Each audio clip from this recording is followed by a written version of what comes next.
add Google search bar to your desktop. Hello everyone, and welcome back to Zimist Coded.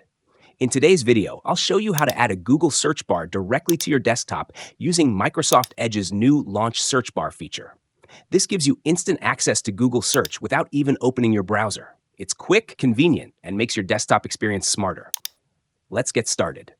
First, open your Microsoft Edge browser. At the top right corner, click on the three dots menu.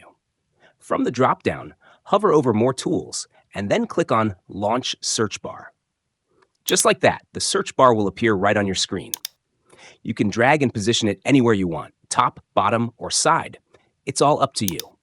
The best part is that it stays visible even if you close Microsoft Edge, giving you a seamless way to search anytime. But there's one thing to fix. By default, the search bar uses Bing as the search engine, and I know most of us prefer Google, so let's change that. Click on the three dots on the far right of the search bar and select Profiles. Next, go to Privacy, Search, and Services, and scroll down to find Search and Connected Experiences. Click on it, then select Address Bar and Search. You'll see the option that says Search Engine Used in the address bar. Go ahead and switch it from Bing to Google. And that's it. Now your desktop search bar uses Google instead of Bing. From here on, anytime you type in a search, your results will open in Microsoft Edge powered by Google.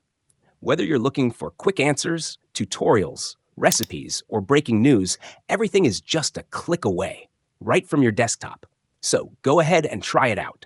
This simple tweak can make your workflow smoother and your searches faster. If you found this video helpful, don't forget to like, share, and subscribe to Zimist Coded for more quick and practical tech tutorials. Thanks for watching, and I'll see you in the next one.